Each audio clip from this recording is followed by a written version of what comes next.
Hello everyone, আসসালামু আলাইকুম। তোমরা কেমন আছো? আশা করি সবাই ভালো আছো, সুস্থ আছো। আমিও ভালো আছি, সুস্থ আছি, আলহামদুলিল্লাহ। সুস্থ আছি বলেই তোমাদের সামনে আরও একটি নতুন ভিডিও নিয়ে হাজির হলাম। দেখো আজকে কি টপিক নিয়ে তোমাদের সাথে কথা বলি। প্রতিদিন তো রান্না বান্না, খাওয়া দাওয়া, ঘুম এগুলো নিয়ে কথা বলি। আজকে একটু ব্যতিক্রম একটা টপিকে তোমাদের সাথে কথা বলবো। প্লিজ একটি লাইক দিয়ে ভিডিওটি কন্টিনিউ করো।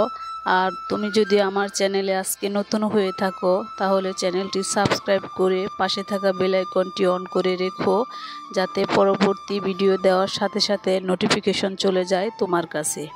তুমি সময় সুযোগ করে যে কোনো সময় আমার ভিডিওটি দেখে নিতে পারবে। এই তো বিছানার চাদরটা নোংরা হয়ে গেছে, বিছানার চাদরটা চেঞ্জ করে নিচ্ছি। আমার ঘরে একটি বাচ্চা আছে, বিছানার চাদর তো নষ্ট হবেই। যার ঘরে ছোট ছোট বাচ্চা থাকে তার ঘরে এরকমই হয়। এই যে দেখেন আমার টুনটুনি পাখিটা আয়শা আমার সাথে আমাকে সাহায্য করছে।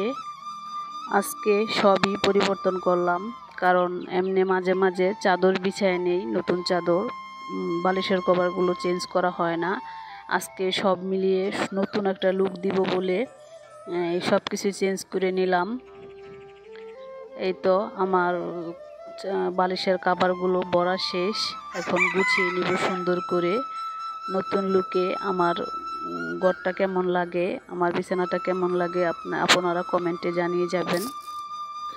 আজকে অনেক সকালে রান্না বান্না সেরে ফেলেছি, কারণ আজকে বাহিরে একটু কাজ করব ওর বাবার সাথে। কারণ আমরা প্রতি বছরই কিছু না কিছু সবজি চাষ করি, তবে এই বছর এখনও কোনো সবজি চাষ করা হলো না। এই তো তোমাদের ভাইয়া দা কাশি যা আছে সব কিছু দাঁড় দিয়ে নিচ্ছে, কারণ দাঁড়ালো জিনিসপত্র দিয়ে কাজ করলে অনেক ভালো লাগে। দেখো আমার মেয়ে কি সুন্দর করে নৃত্য করছে, সে নাচ খুব পছন্দ করে। দেখো কিভাবে নাচতেছে, কি অসাধারণ লাগতেছে।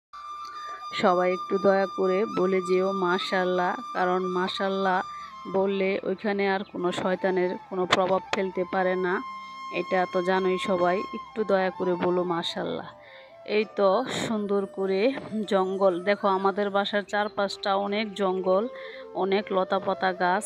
এগুলো কয়দিন পর পরই আমাদের পরিষ্কার করতে হয়, এর জন্য পরিষ্কার করে নিচ্ছে ওর বাবায়। এই যে এখানে একটা বিট করতেছি, দেখি এখানে কি কি লাগাতে পারি। হ্যাঁ, সিমি লাগাবো না কুমড়াই লাগাবো না লাউ, তোমরা একটু কমেন্টে বলে যেও এখানে কোন সবজিটা লাগালে সবচেয়ে বেশি ভালো হবে।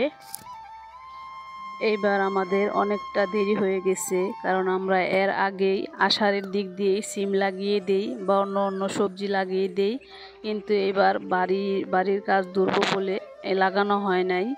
সবাই একটু আলসেমি করছি, তারপরও তোমাদের ভাইয়া করবে না। আমি অনেক দিন ধরে জ্ঞানের করতে করতে এখন আসছে। এই তো দেখো আমার বাড়ির চারপাশটা কি নোংরা, কি জঙ্গল হয়ে গেছে। এগুলো দিয়ে সাপ বিচ্ছু কত কিছুই থাকে, কারণ আমার ভাড়াটিয়ারা আসা যাওয়া করতে পারে না, এর জন্য ওর বাবা সুন্দর করে পরিষ্কার করে দিচ্ছে। এই তো এটা আমার একটা মরিচ চারা ছিল, এটা আমাকে অনেক অনেক মরিচ দিয়েছে। অনেক দিন আমি এটার কাছ থেকে মরিচ খেয়েছি, কিন্তু এখন নষ্ট হয়ে গেছে। এর জন্য এই জায়গাটা পরিষ্কার করে চিন্তা করলাম এখানে যে কোনো শাক পাতা লাগিয়ে দিব, কারণ এই তো তোমাদের ভাইয়া বাড়ির চারপাশে বিষ প্রয়োগ করে দিচ্ছে, কারণ এগুলো জঙ্গল, বিষ দিলেই রোদের তাপে সবগুলো জঙ্গল মরে যাবে। এই তো ভিডিও শেষ প্রান্তে চলে আসছি, আজ যাচ্ছি না, আবার দেখা হবে ইনশাল্লাহ।